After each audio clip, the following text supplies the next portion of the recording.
로마보다 오래됐고 그리스를 무릎 꿇렸으며 몽골에게 짓밟혔다가도 다시 일어섰습니다. 중동의 심장부에서 6,000년을 버텨온 문명이 있거든요.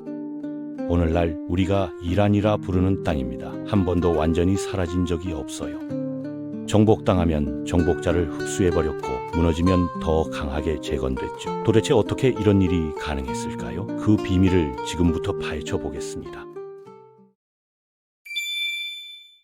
페르시아의 역사는 산악 지형에서 시작됩니다. 현대 이란 서쪽의 자그로스 산맥, 이곳에서 기원전 7200년경부터 인류가 농사를 짓기 시작했거든요. 보리와 렌즈콩을 재배했고 세계에서 가장 오래된 와인 항아리도 이 지역에서 발굴됐습니다. 7000년 된 와인이 펜실베이니아 대학교 박물관에 전시되어 있죠. 메소포타미아 문명과 끊임없이 교류하면서 기원전 4315년경 수사라는 도시가 세워졌는데 이 도시가 바로 엘람 왕국의 수도가 됩니다. 엘람은 페르시아의 전신이라 할 수 있는 최초의 정의된 국가였어요. 메소포타미아 사람들이 붙인 이름이 엘람이고 정작 그들 스스로는 할타미, 즉 고원의 사람들이라 불렀을 겁니다. 이 정체성이 굉장히 중요합니다. 평원의 사람들과 산악의 사람들, 이 구도가 핵심이거든요. 오늘날 이라크와 이란의 갈등이 사실 6000년 전부터 이어져 온 대립의 연장선입니다. 1980년대 이란-이라크 전쟁도 이 맥락에서 볼 수 있어요. 산악 지형은 대규모 관계 농업에 적합하지 않았기 때문에 반유목 생활을 했고 인구는 적었지만 그만큼 거칠고 강인한 사람들이 자라났습니다. 평원의 풍요로운 농경민들과 달리 산악의 유목민들은 생존 자체가 전투였죠. 엘람 문명의 독특한 점은 여성의 지위가 상당히 높았다는 겁니다. 예술 작품에서 여왕이 왕과 동등하게 묘사되고 종교적으로도 자연 숭배와 모신 신앙이 강했어요. 이런 전통은 나중에 페르시아 제국에서도 이어졌습니다. 귀족 여성들이 재산을 소유하고 사업을 운영하며 자유롭게 여행할 수 있었죠. 말을 타고 활을 쏘는 것도 가능했습니다. 그리스 여성들이 집에 갇혀있던 시대의 말이에요. 문명의 진보가 반드시 일직선은 아니라는 걸 보여주는 좋은 사례죠. 엘람은 역사상 최초로 기록된 전쟁의 패자이기도 합니다. 기원전 2700년께 수메르인들에게 침략당하고 약탈당했죠. 하지만 결국 다시 일어섰습니다. 기원전 1100년경에는 오히려 바빌론 도시들을 정복하며 강대국으로 부상했어요. 이 회복력이 페르시아 문명의 핵심 특징입니다. 기원전 2000년경부터 이란계 유목민들이 유라시아 초원에서 남하하기 시작했어요. 슬라브인, 투르크인, 몽골인과 비슷한 유목 생활을 했던 이들이죠. 1000년이 넘는 세월 동안 서서히 엘람 문명과 섞이면서 지배층은 이란인으로 바뀌었지만 행정과 법률 시스템은 엘람식이 유지됐습니다. 정복당해도 정복자를 자기 것으로 만들어버리는 능력, 이게 바로 6000년을 버틴 비결이에요. 메디아 왕국이 기원전 727년경 이란계 최초의 제국으로 등장했는데 이건 아시리아 제국의 잔혹한 지배에 대한 반발로 탄생한 겁니다. 메디아의 키악사레스 왕은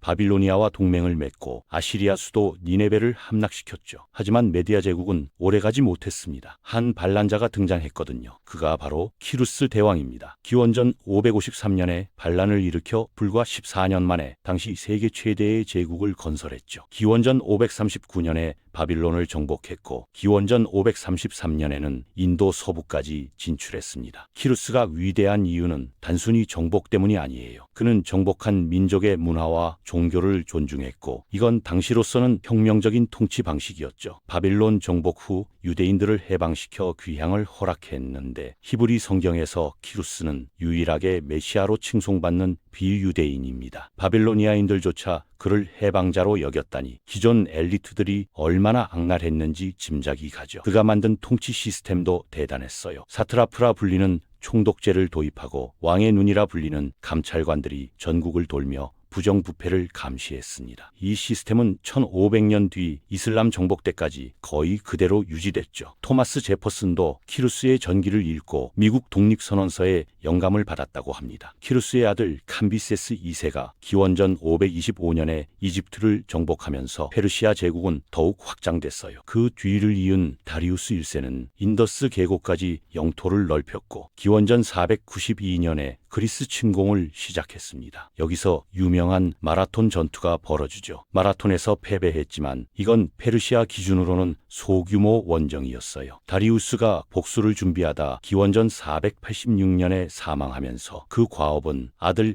크세르크세스에게 넘어갔습니다. 영화 300으로 유명한 그 인물이죠. 크세르크세스는 아테네를 함락시키고 불태웠지만 살라미스 해전에서 함대를 잃었어요. 유럽에 고립될 것을 두려워해 퇴각했고 동시에 바빌론에서 반란이 일어났습니다. 기원전 465년에 그는 경호대장에게 암살당했죠. 이후 페르시아와 그리스는 거의 200년간 치열하게 다퉜지만 결정적 승리는 없었어요. 페르시아 제국의 진정한 위대함은 전쟁이 아니라 문명적 성취에 있었습니다. 연간 강수량이 124mm에 불과한 건조 지역에서 정교한 관계 시스템을 구축했거든요. 슈슈타르 수력 시스템은 거의 10만 에이커의 농경지에 물을 댔죠. 카나트라 불리는 지하 수로는 증발을 막으면서 안정적인 물 공급을 가능하게 했습니다. 전쟁이나 홍수에도 파괴되지 않아서 수천 년간 주민들의 삶을 지탱했어요. 문화적 공헌도 놀랍죠. 기타의 조상인 타르, 백계머니, 페르시아에서 유래했습니다. 조로아스터교는 페르시아가 인류 정신사에 남긴 가장 큰 유산 중 하나입니다. 선한 신과 악한 신의 우주적 대결이라는 개념이 여기서 시작됐거든요. 자유의지, 사후세계, 천사와 악마, 천국과 지옥 같은 개념들도 조로아스터교에서 유래했어요. 역사학자들은 이 종교가 유대교, 기독교, 이슬람에 영향을 미쳤다고 봅니다. 성경에 나오는 동방박사 3명, 아기 예수에게 선물을 가져온 그들은 마기, 즉 조로아스터교 사제들이었죠. 페르시아의 종교적 영향력을 보여주는 대목입니다. 기원전 334년 마케도니아의 알렉산드로스가 페르시아를 침공했습니다. 그는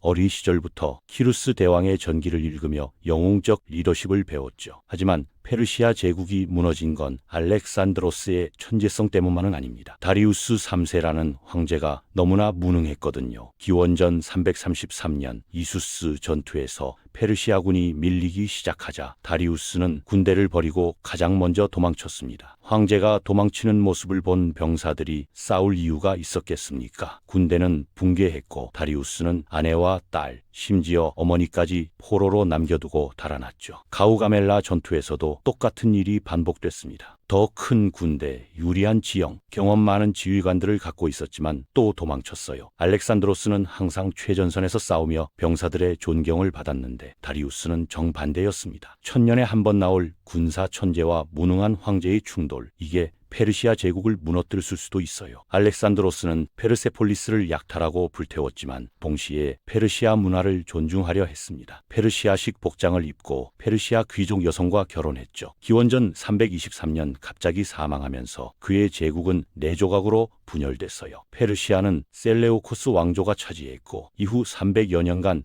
헬레니즘 시대가 이어졌습니다. 파르티아 제국은 기원전 250년경 중앙아시아의 유목민이 셀레우코스 왕조를 무너뜨리고 세운 나라예요.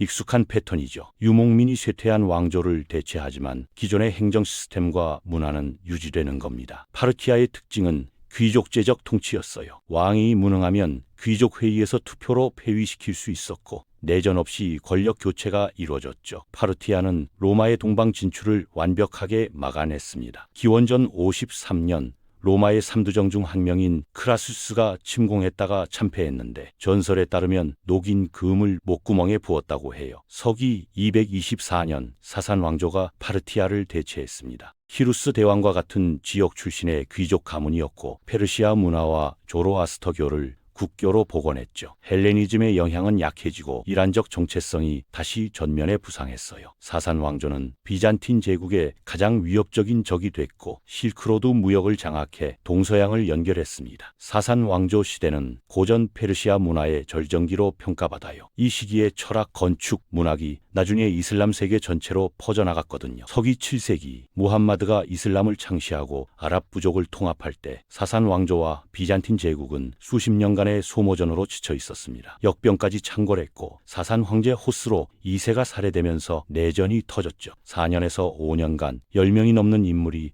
왕위를 주장했습니다. 내전이 끝나자마자 아랍 무슬림이 침공했고 서기 642년 최종 공격으로 사산 제국은 10년도 채 안 돼 멸망했어요. 정복자들은 조로아스터교 경전을 불태우고 개종을 강요했지만 이슬람이 이란에서 다수 종교가 되기까지는 수백 년이 걸렸습니다. 많은 조로아스터 교도들이 인도로 피신해 오늘날의 파르시 공동체를 형성했죠. 하지만 페르시아 문화는 오히려 이슬람 자체를 변화시켰습니다. 칼리프국들이 페르시아 행정 시스템과 궁정 의례를 채택했고 특히 아시아로 퍼진 이슬람의 페르시아적 요소가 깊이 스며들었어요. 아바스 칼리프국 시대는 이슬람 황금기로 불립니다. 서기 762년에 건설된 바그다드는 무슬림 세계의 지적 중심지가 됐죠. 배수학의 발명, 의학, 천문학, 광학 분야에서 눈부신 발전이 이뤄졌습니다. 천일야화로 알려진 아라비안 나이트도 원래 페르시아 텍스트를 아랍어로 번역한 것에 다양한 민담이 추가된 겁니다. 알라딘, 신바트, 알리바바 같은 세계적으로 유명한 캐릭터들이 여기서 나왔어요. 1258년 몽골이 바그다드를 파괴하면서 이슬람 황금기는 끝났습니다. 몽골 침략은 이전과 차원이 달랐어요. 도시가 파괴되고 도서관이 불탔습니다. 더 치명적인 건 카나투스로의 광범위한 파괴였죠. 이 관계 시스템 없이는 많은 도시와 농경지가 유지될 수 없었거든요. 1349년에 흑사병이 인구 30%를 죽였고 1381년에 티무르가 침공했습니다. 역사상 가장 잔혹한 정복자 중 한 명이었어요. 그의 정복으로 약 1700만 명이 죽었는데 당시 전 세계 인구의 5%에 해당하는 어마어마한 숫자입니다. 많은 사람들이 그를 묵시록의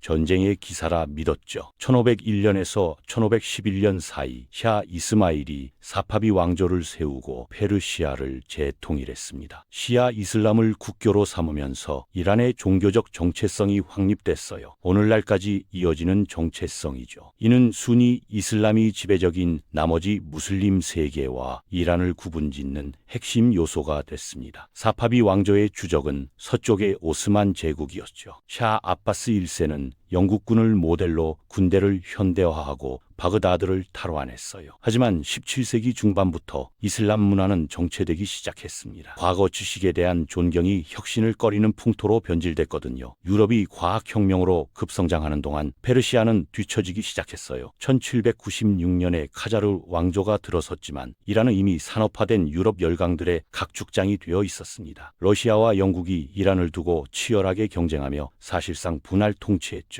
1907년 영려 협약으로 이란은 공식적으로 두 세력권으로 분할됐고 1908년 석유 발견은 외세의 개입만 늘렸습니다. 1921년 영국의 지원으로 팔레비 왕조가 세워졌어요. 1953년 미국과 영국이 지원한 쿠데타로 민주적으로 선출된 모사데크 정부가 전복됐고 1979년 이슬람 혁명으로 오늘날의 이슬람 공화국이 탄생했습니다. 현재 이란은 핵 프로그램 문제로 서방 제재를 받고 있지만 이라크, 시리아, 레바논, 예멘 등 전통적 페르시아 영향권에서 여전히 영향력을 행사하며 중국, 러시아와 관계를 강화하고 있어요. 6000년의 역사를 돌아보면 페르시아 문명의 가장 놀라운 점은 바로 그 회복력입니다. 수메르인, 아시리아인, 그리스인, 아랍인, 몽골인, 티무르에게 정복당했지만 매번 다시 일어섰죠. 정복자들을 흡수하고 그들의 문화를 자기 것으로 만들면서도 페르시아적 정체성을 유지했습니다. 이 땅은 여전히 중동과 유라시아 정치의 핵심 플레이어이고 앞으로도 쉽게 사라지지 않을 겁니다.